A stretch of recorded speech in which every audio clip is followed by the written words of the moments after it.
देखिए, हम तो ये भी नहीं बोलेंगे कि जिन्हें भारत के संविधान के बारे में कुछ नहीं पता वो भारत छोड़ के चले जाएं, क्योंकि ये अधिकार भारत के संविधान ने किसी को भी नहीं दिया है कि वो किसी के बारे में भी इस प्रकार की भाषा का इस्तेमाल कर सके। ये गैर संवैधानिक है और ये एक तरह से अपराध है कि किसी को भी ये बोला जाए कि भारत छोड़ के चला जाए। नागरिकता एक ऐसी चीज़ होती है कि वो कोई भी छीनी नहीं जा सकती, किसी से भी ली नहीं जा सकती। इसीलिए सीए एनआरसी के प्रोटेस्ट जो इतने सारे हुए थे वो इसीलिए हुए थे कि नागरिकता के ऊपर सरकार हमला करना चाहती थी।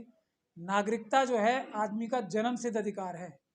मैं जहाँ पैदा हुआ हूँ मुझे वहाँ से कोई भी नहीं निकाल सकता, ये बुनियादी बात है। लेकिन ऑब्वियसली जो लोग मनुवादी मानसिकता के शिकार होते हैं उनको संविधान से और बाबा साहब डॉक्टर भीमराव अंबेडकर के संविधान से कुछ लेना देना होता ही नहीं है।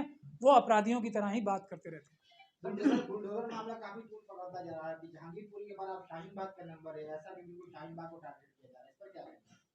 देखिए, उत्तर प्रदेश में दूसरी जगहों पे भी देश में अगर बुलडोजर का अपराध हो रहा है सबसे ज्यादा कहीं, सबसे ज्यादा किसी कम्युनिटी पे हो रहा है तो वो ट्राइबल कम्युनिटी के ऊपर हो रहा है। आज जब हम यहाँ बैठे हैं तो ट्राइबल कम्युनिटी की जमीनें बुलडोजर के माध्यम से और जो जबरदस्ती पुलिस के माध्यम से छीनी जा रही हैं ताकि उनको बड़े बड़े जो इंडस्ट्रीज हैं, जैसे जिसमें सबसे ज्यादा अडानी हैं, उनकी जमीनें छीन के खनन करने के लिए कोयले का और दूसरी चीजों का दिया जा रहा है। उसके बाद नंबर शेड्यूल कास्ट का आता है, उनकी ज़मीनों पे से भी दिन रात उनको एक एक घर से निकाला जा रहा है। उसके बाद मुसलमानों का नंबर आता है जिसके लिए अभी बुलडोज़र का प्रयोग करने की एक साजिश के तहत पूरे देश भर में कोशिश की जा रही है। ये एक सीधा सीधा अपराध है। जो भी कार्य, जो भी काम बगैर कानून का प्रावधान का फॉलो किए गए या जो प्रोसीजर कानून में लिखा गया है उसको फॉलो किए बगैर किया जाता है वो अपराध होता है। तो ये भारतीय जनता पार्टी और आरएसएस के जो मंत्री हैं, जो अफसर हैं उनके कहने पे, और जो लोग ज़मीन पे रह के ये काम कर रहे हैं, और जो लोग उनके पीछे चीफ मिनिस्टर और मंत्री और उनकी आरएसएस की लीडरशिप, जो लोग भी ये काम कर रहे हैं, ये अपराध है, आपराधिक कार्य कर रहे हैं। लेकिन इसका जो दिल्ली में कम से कम हो रहा है उसके लिए मैं सोल्यूशन बताना चाहता हूँ आप लोगों के माध्यम से। आम आदमी पार्टी की सरकार है, वो जाहिरी तौर पे तो इसका ब्लेम एमसीडी पे लगाना चाहती है, लेकिन ये बात सरासर गलत है। जो जो जो एमसीडी है, जो शहरी निकाय हैं और जो अर्बन लोकल बॉडीज हैं, उसका एक मंत्रालय सरकार के पास होता है। दिल्ली सरकार में भी सत्येंद्र जैन साहब शायद मेरे हिसाब से अर्बन लोकल बॉडीज के मिनिस्टर हैं। वो अगर एक ऑर्डर करके नोटशीट लिख के भेज दें कमिश्नर ऑफ पुलिस को, कमिश्नर ऑफ एमसीडीज को, तीनों को, तो वो कोई भी ऐसा काम नहीं कर पाएंगे। एक ऑर्डर कर सकते हैं। एक तरफ दिल्ली की सरकार ये कहती है कि एमसीडी हमारी नहीं सुनती या हमारी सरकार पूरी सरकार ही नहीं है, लेकिन दूसरी तरफ वो ये कहते हैं कि हमने मोहल्ला क्लिनिक बना दिया, हमने बिजली में 200 यूनिट फ्री कर दिए, हमने जो है स्कूलों का मॉडर्नाइजेशन कर दिया। तो ये काम भी या तो एलजी साहब ने किए हैं, सेंट्रल गवर्नमेंट ने किए हैं, और जो आम आदमी पार्टी की सरकार है उसके हाथ में कुछ भी नहीं है, वो सरकार ही नहीं है, या तो ये कहें। लेकिन ऐसी बात तो नहीं है। मोहल्ला क्लिनिक के बाद भी लोग परेशान हैं। मोहल्ला नहीं, क्लिनिक का मैं जो भी है वैक्सीन के मामले में देख लिया जाए तो मोहल्ला क्लिनिक जैसे वैक्सीन नहीं है, और भी चीजें हैं। मैं अगर आप इजाज़त दें तो ये वाला सवाल पूरा कर दूं इसका जवाब। तो कहने का मतलब ये है कि जो आम आदमी की सरकार है दिल्ली में, उसके पास पूरी ताकत है कि वो एमसीडी को ये डायरेक्शन दे सकती है कि ये जो गैर कानूनी तरीके से डिमोलिशंस किए जा रहे हैं ये ना करें, लेकिन ऐसा वो नहीं कर रहे। अब पब्लिक के पास इसका सोल्यूशन क्या है मैं वो बताना चाहता हूँ आपको। सोल्यूशन बहुत सिंपल है। सोल्यूशन ये है कि आप अपने एमएलए से, ज़्यादातर जगहों पे तो आम आदमी पार्टी के एमएलए जीते हुए हैं, और शाहीन बाग में तो खास तौर पे एक बहुत मजबूत आम आदमी पार्टी के एमएलए हैं, उनके घर पे जाके घेराव किया जाए एमएलए के घर पे, क्योंकि अर्बन लोकल बॉडीज दिल्ली सरकार के अंडर आती हैं। वो एमएलए साहब मंत्री जी के पास जाएं और उनसे एक नोटशीट, एक आदेश जारी करवाएं कि ये डिमोलिशंस, बुलडोजर का काम जो है गैर कानूनी है, नहीं किया जाएगा। तो ऐसे समस्या का समाधान हो जाएगा। जो आम आदमी पार्टी के एमएलए हैं उनका घेराव किया जाए तो ये काम बहुत आसानी से हो सकता है, अगर उन्हें नोटशीट लिखने में कोई दिक्कत आ रही है। सर, लेकिन आम आदमी पार्टी तो कह रही है वो बांग्लादेशी हैं और रोहिंग्या वाले हैं, उनका गिराया जाएगा। जो इस प्रकार की भाषा का भी इस्तेमाल कर रहे हैं वो भी क्रिमिनल्स हैं। जो बांग्लादेशी और रोहिंग्या बोल रहे हैं किसी को, ये भी एक अपराध है और ये एक बहुत बड़ा अपराध है। लेकिन मजबूरी ये है हमारी कि हमारे देश में हमारे नागरिक जो है ना, बड़े बड़े अफसर जो और बड़े बड़े अहदेदार पे जो, जैसे ये आम आदमी पार्टी के जो बड़े बड़े ऑफिस बेयरर्स हैं, उनके खिलाफ एफआईआर दर्ज कराने को तैयार कर नहीं होते, हिचकते हैं। अगर लोग हमारे पास आएंगे या किसी भी अच्छे वकील के पास जाएंगे तो इस प्रकार की भाषा का प्रयोग भी अपराध है, उसके खिलाफ भी मुकदमा दर्ज कराया जा सकता है। तो पंजाब में मुझे उसके बारे में मालूम नहीं है, कुछ बताएंगे? खालिस्तानी जिंदाबाद के नारे लग रहे हैं वहाँ पे। खालसा जिंदाबाद, खालसा राज करेगा, ऐसे नारे लगे हैं।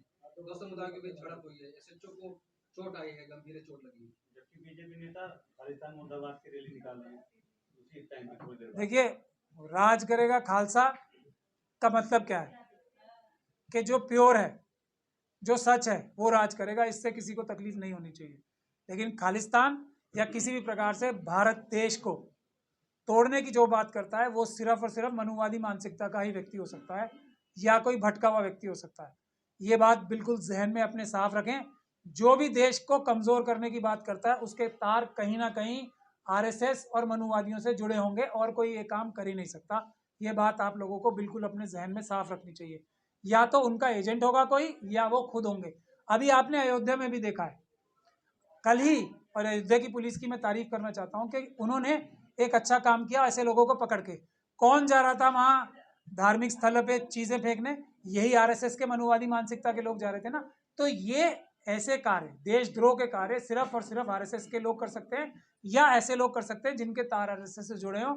जो एक खालिस्तान का एक झूठा ढकोसला ये आरएसएस और हमारी जो आज की केंद्रीय सरकार है ये क्रिएट करना चाहती है, ये भी पाकिस्तान और चाइना से हाथ मिला के एक झूठा नैरेटिव तैयार करना चाहती है कि पंजाब में खालिस्तान के चाहने वाले लोग हैं। ये सरासर झूठ और बेबुनियाद बात है।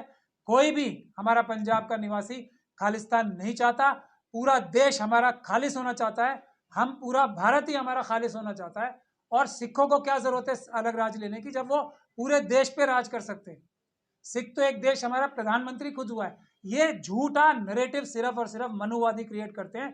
पहले मुसलमानों के खिलाफ करते थे, अब सरदारों के खिलाफ करना चाहते हैं। ये देश के दुश्मन है, ये देशद्रोही है। कोई भी सिख, कोई भी मुस्लिम, कोई भी क्रिश्चियन, कोई भी माइनॉरिटी का व्यक्ति, कोई भी SC ST OBC का व्यक्ति, कोई भी महिला भारत को कमजोर करने की बात सोच भी नहीं सकती। हाँ, बचे हुए 6.5% लोगों में से बहुत सारे लोग ऐसे हैं जो कि मनुवादी मानसिकता के, उनके तार पाकिस्तान की ISI से भी जुड़े हुए हैं और चाइनीज एजेंसी से भी जुड़े हुए हैं।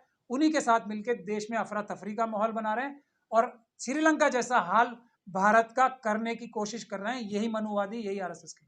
तो आप लोग कहते हैं कि आरएसएस के विचारधारा और बीजेपी वाले ही करवाते हैं दंगे वगैरह, लेकिन अगर देखा जाए तो वही बीजेपी की सरकार यूपी में और बीजेपी सरकार की पुलिस ने पकड़ लिया अयोध्या में। तो क्या कहना चाहिए? बहुत बड़ा फर्क है। हम बार बार इस बात को कह रहे हैं कि पुलिस सारी खराब नहीं होती है। आज भी ईमानदार अफसर जो बाबा साहब डॉक्टर भीमराव अंबेडकर का संविधान मानते हैं, तो वो अपने राजनीतिक आकाओं की बात ना सुन के ईमानदारी से काम करते हैं।